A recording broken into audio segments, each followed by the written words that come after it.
ఎట్లుంటుందో.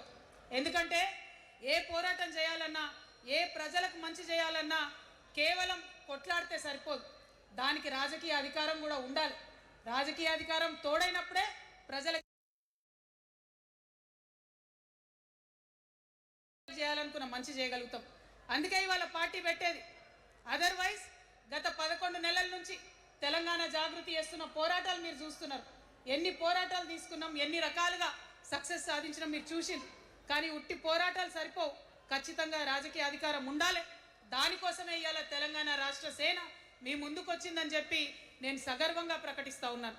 మరి ఈ పొలిటికల్ పార్టీ ఏదైతే తెలంగాణ ప్రజల కోసం వచ్చిందో అది టెక్నికల్గా అధికారం తెచ్చుకోవడానికి, ఎన్నికల్లో పాల్గొనడానికి డెఫినెట్గా బాగుంటుంది. కానీ దానికి ఒక ఆత్మ ఉండాలి, దానికి ఒక నేపథ్యం ఉండాలి. ఇవాళ బీఆర్ఎస్తో అదే కదా ప్రాబ్లం.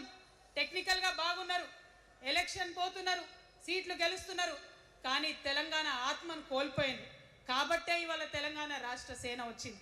నేను తెలంగాణ ప్రజలందరికీ చేతులు జోడించి నమస్కరించి ఒక మాట చెప్తున్నా, హార్ట్ఫుల్గా చెప్తున్నా, నా హృదయాంతరాల నుంచి ఒక మాట చెప్తా ఉన్నా.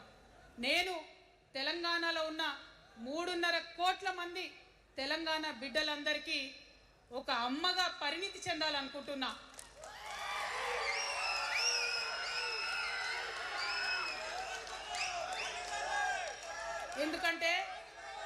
ఎందుకంటే ఒక అమ్మతనంతో పరిపాలన జరిగినప్పుడే బిడ్డలకి ఏదైనా కష్టం వస్తే అమ్మ హృదయం బద్దలవుతుంది. అటువంటి దుఃఖంతో పరిపాలన జరిగినప్పుడే, అటువంటి సంవేదనతో పరిపాలన జరిగినప్పుడే, అటువంటి ఆర్తితో పరిపాలన జరిగినప్పుడే రాష్ట్రం ముందుకు పోతుంది, రాష్ట్రంలో ఉన్న ప్రజల కష్టాలు తీరుతాయి. ఇవాళ ఎన్నిసార్లు ఎన్ని రకాలుగా ఆలోచన చేసినా మన తెలంగాణ రాష్ట్రంలో అనేక రోజుల నుంచి, అనేక సంవత్సరాల నుంచి ఒక భూస్వామ్య వ్యవస్థ నడిచింది. మనకు తెలుసు, అనేక రకాల పోరాటాలు వచ్చినాయి. సమానత్వం కోసం ప్రయత్నం చేసినాం, పోరాడుతూనే ఉన్నాం.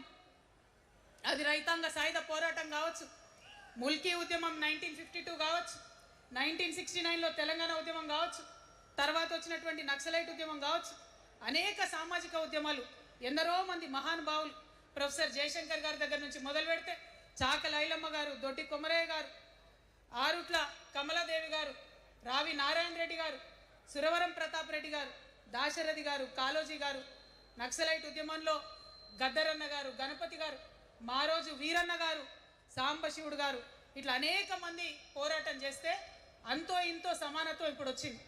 మలిదశ తెలంగాణ ఉద్యమంలో కేసీఆర్ గారు, అట్లానే ప్రాణాలు ఇచ్చినటువంటి ఇషాన్ రెడ్డి గారు, యాదయ్య కావచ్చు, సువర్ణ కావచ్చు, అనేక మంది కొట్లాడితేనే ఇవాళ తెలంగాణ రాష్ట్రం వచ్చింది. వీరికన్నా ముందు మరి మీ అందరికీ తెలుసు, సమ్మక్క సారలమ్మ దగ్గర నుంచి మన దగ్గర సామాజిక ఉద్యమాలు నడిచినాయి. కొమరం భీం కావచ్చు, సమ్మక్క సారయ్య కావచ్చు, సారలమ్మ కావచ్చు, షోయబుల్లా ఖాన్ కావచ్చు, మగ్దూ మొయ్యుద్దీన్ కావచ్చు, ఇట్లా అనేక మంది కొట్లాడితే కొంచెం సమానత్వం వచ్చింది. కొండా లక్ష్మణ్ బాపూజీ గారిని తెలుసుకోవాలి, పండుగ సాయనని తెలుసుకోవాలి, సర్వాయి సర్దార్ పాపన్న గౌడ్ని తెలుసుకోవాలి. ఇట్లా అనేక మంది కొట్లాడింది. పంతు నాయక్ గారు ఉన్నారు, మరి ఇట్లా ఆదివాసీ వీరులు అనేక మంది ఉన్నారు. బియ్యాల జనార్దన్ రావు ఉన్నారు, ఆదివాసీల కోసం కొట్లాడినటువంటి బిడ్డ. వీరందరినీ కూడా వారి స్ఫూర్తిని తీసుకుంటాం. రాజ్యాంగబద్ధంగా రాజకీయ శక్తితోని పోరాటాలు మిళితం చేసి, ప్రజా పోరాటాలు మిళితం చేసి మనం కలలుగనేటటువంటి సామాజిక న్యాయ తెలంగాణను సాధిస్తామని మళ్ళొకసారి సగర్వంగా ప్రకటన చేస్తూ ఉన్నాం. మరి వాళ్ళ తెలంగాణ రాష్ట్ర సేన మీ ముందుకు వచ్చిందంటే ఉట్టిగానే రాలే. తెలంగాణలో ఏం జరుగుతుందో